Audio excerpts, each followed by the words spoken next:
बहुत बहुत धन्यवाद जी। बहुत अच्छा लगता है। मुझे पता है कि आप सब बहुत ध्यान से सुनते हैं और यही एक वक्ता का मोटिवेशन होता है। नहीं तो कई बार ऐसा होता है कि वक्ता वक्ता रह जाता है, श्रोता सोते रह जाते हैं। लेकिन यहाँ पे सब जाग रहे हैं, सब सुन रहे हैं और बहुत अच्छा लग रहा है। हम कविताओं के साथ बहुत कुछ सारी चर्चा करेंगे। मैं 15 मिनट 20 मिनट जब तक हूं, मैं चाहता हूं कि जब ये स्पीच खत्म हो, जब मैं जाऊं तो आपको ऐसा लगे कि मेरा 5 मिनट, मेरा 15 मिनट 20 मिनट मेरा किसी काम का रहा। कुछ ना कुछ हमने सीखा कविताओं के साथ में। देखिए, हम सब यहाँ पर उपस्थित हैं और हर कोई यहाँ पर जो भी है कुछ ना कुछ पाने के लिए, कोई ना कोई कुछ ना कुछ पाना चाहता है, कहीं ना कहीं जाना चाहता है। मैं आपसे एक सवाल पूछूं कि जीवन में हमारे पास एक शानदार जीवन के लिए क्या क्या होना चाहिए, किसके लिए हमें तैयार होना चाहिए? तो सबसे पहला क्या आता है? लक्ष्य। यदि आपके पास लक्ष्य नहीं है, अरे सर नमस्कार, जय हिंद सर, बड़ा अच्छा लगा। यदि आपके पास लक्ष्य नहीं है, यदि आपके पास उद्देश्य नहीं है, यदि आपके पास कोई योजना नहीं है, यदि आपके पास कोई प्रयोजन नहीं है, तो आपका सब कुछ बेकार है। आपकी मेहनत बेकार है, आपका सब चीज अस्त व्यस्त है। तो हमेशा लक्ष्य होना चाहिए। दूसरा क्या है? चुनौती, चैलेंजेस। मैं एक बार धन्यवाद करूंगा अतुल सर को। अतुल सर, मेरा लैपटॉप अभी तक खराब नहीं हुआ, बहुत अच्छे से चल रहा है, क्योंकि उसका एक्स्ट्रा कूलिंग सिस्टम मैंने आपकी कंपनी का लिया है। एक बार जोरदार ताली सर।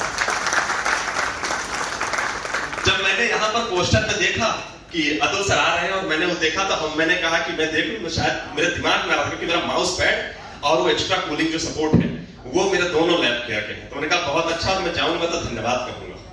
तो बहुत अच्छा लगा सर कि आप यहाँ पर हैं। मुझे बड़ा अच्छा लगता है किसी ऐसे व्यक्ति से मिलना और जो आपने संघर्ष की यात्रा बताई। सच कहता हूं, कोई भी पथ, कोई भी चीज आपको आसान नहीं होती।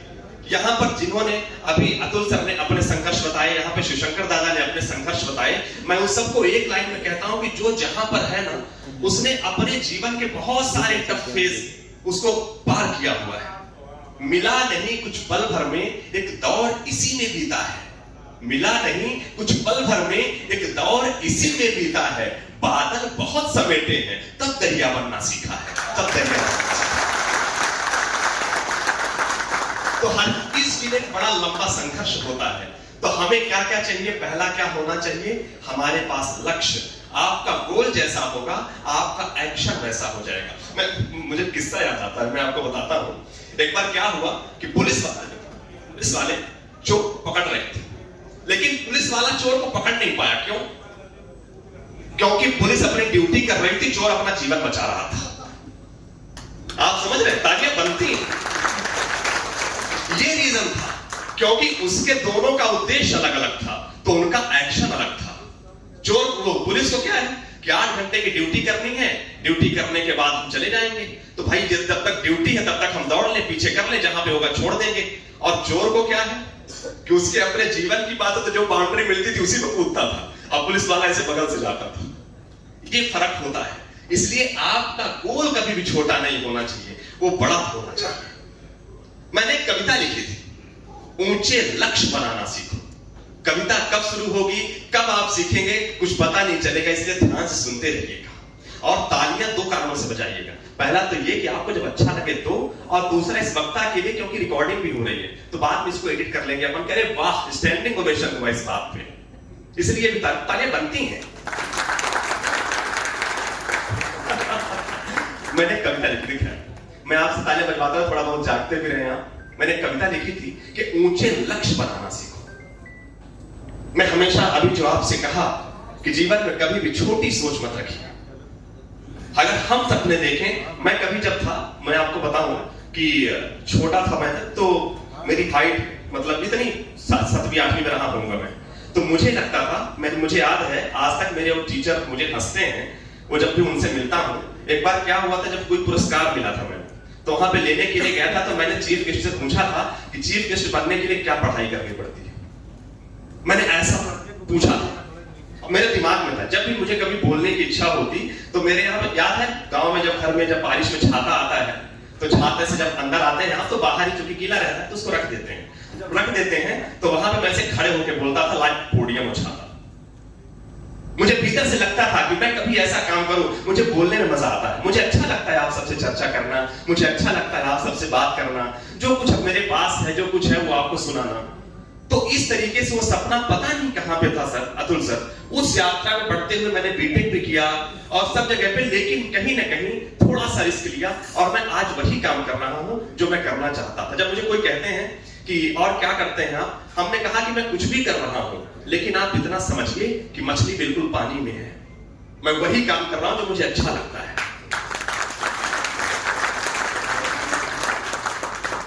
तो जैसा आप सोचते हैं उस तरफ आप बढ़ने लगते हैं। सिंपल सी बात है, प्रयागराज का कोई 2 जगह ले लीजिए, अगर आपने उस जगह का टिकट कराया, उधर जाना है तो आप कभी भी इधर का टिकट नहीं कराएंगे, उधर ही जाएंगे।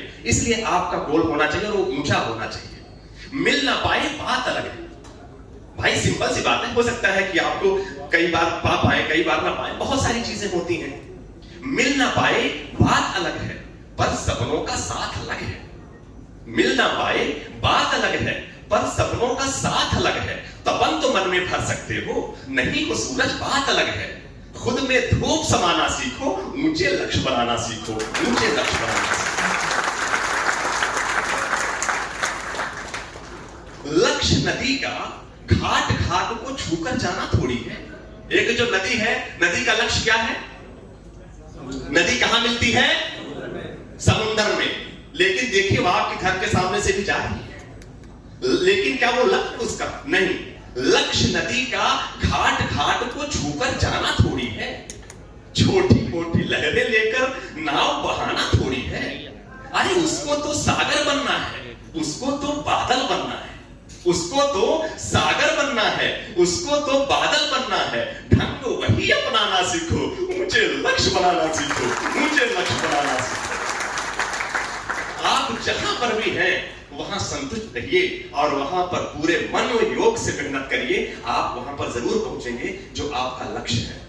मुझे याद आता है पाराशर महाराज जी हैं जो बहुत बड़े भागवत कथावाचक हैं। एक बार मेरा उनसे मिलना हुआ, तो उनके पास गया तो मैंने कहा कि आप मुझे अपने हिसाब से कुछ बड़ा बता दीजिए, क्योंकि अगर मैं पूछूंगा तो मैं बहुत छोटा पूछ लूंगा। तब उन्होंने मुझे अपने हिसाब से बताया था। उन्होंने ऋषि और वैज्ञानिक में अंतर बताया था। वैज्ञानिक ऋषि जो होता है वो भीतर खोज करता है और जहां पर रहता है खुश रहता है। जो वैज्ञानिक होता है वो बाहर खोज करता है, लेकिन हर स्टेप में उसके पास आगे बढ़ना एक प्यास रहती है। मैं नहीं कहता कि आप उस तरह से ना हो, लेकिन जहां पर भी रहें वहां पर पूरे फोकस से, पूरे मन से, पूरे दिल से काम करें। काम की सबसे बड़ी परिभाषा, खासियत उसकी ये है, अतुल सर तो बेहतर जानेंगे, कि काम की सबसे अच्छी परिभाषा है कि वो आपको ऊपर फेंकता है। जिस काम को आप अच्छे से करते हैं, करके देखिए, वो आपको ऊपर फेंकेगा। वो चूज करेगा आप कहां के लायक हैं और पहुंच जाएंगे आप। ये सबसे, लोग क्या कहते हैं, अरे इसी काम में पड़ा रहूंगा तो क्या मिलेगा यार। अगर आपने ड्रीम देखा है तो काम को पता है, आप उसको अच्छी लगन से करते रहिए। एक अपॉर्चुनिटी ऐसी बनेगी कि आप वहां पर पहुंच जाएंगे। ये होता है। मोती चुनने वाला कोई तट पर कभी न मिलता है। जिसको मोती चाहिए उसको सागर में जाना पड़ेगा, हाँ या ना? मोती चुनने वाला कोई तट पर कभी न मिलता है। मन लहरों से ऊपर कर लहरों के भीतर चलता है। जिस तक जाना मुश्किल हो, जिससे टकराना मुश्किल हो, जिस तक जाना मुश्किल हो, जिससे टकराना मुश्किल हो, उस पर धाक जमाना सीखो, ऊंचे लक्ष्य बनाना सीखो, ऊंचे लक्ष्य बनाना सीखो। अगर आपने ऐसा बना लिया कि भैया हम यहीं तक जाएंगे, तो बस हो गया, वो छोटा सा लक्ष्य है। लक्ष्य तो ऐसा हो कि जिस तक जाना मुश्किल हो, वो लक्ष्य होना चाहिए। तो जीवन में पहला क्या है? ऊंचे लक्ष्य बनाना सीखो। जीवन में कभी भी छोटा लक्ष्य मत रहिएगा। जरूरी नहीं कि आप उसे पेन पेपर पर लिखें, जरूरी नहीं कि आप किसी को बताते फिरें। अपने मन में एक लक्ष्य बना लीजिए कि हमें वहां पर पहुंचना है। यकीन मानिए, आपके मन में लग सकता है कि शायद हम उसके काबिल नहीं है।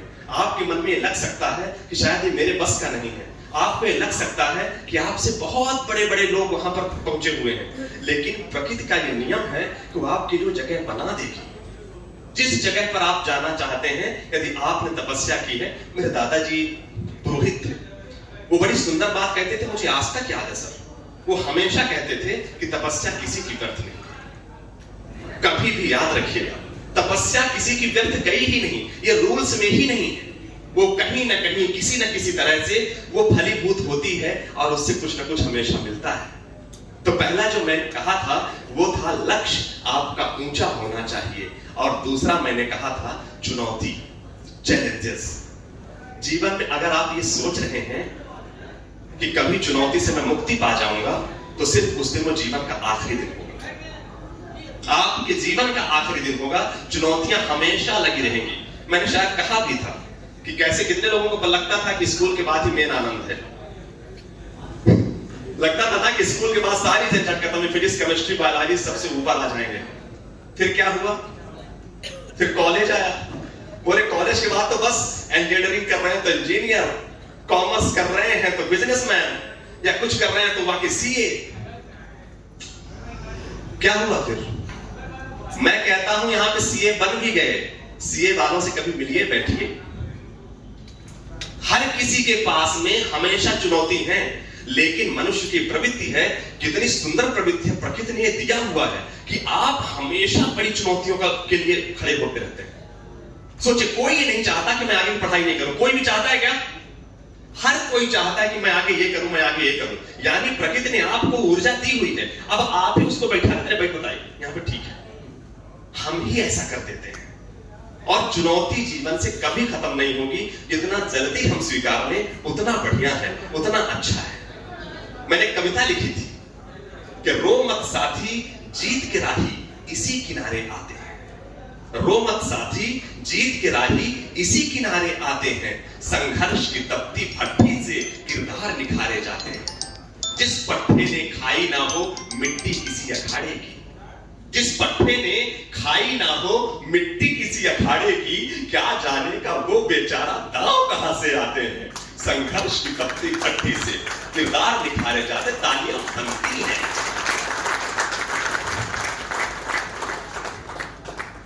ये मैं पहली बार ये यहां पर कविता पढ़ रहा हूं अपनी, कि संघर्ष की तपती भट्ठी से किरदार निखारे जाते हैं। रो मत साथी जीत के राही इसी किनारे आते हैं। जिस पट्टे ने खाई ना हो मिट्टी किसी अखाड़े की। पट्टा यानी समझ गया, पंजाब में पहलवान, अगर वो अखाड़े की मिट्टी नहीं खागा तो नहीं समझ में आता। संघर्ष की तपती भट्ठी से किरदार निखारे जाते हैं।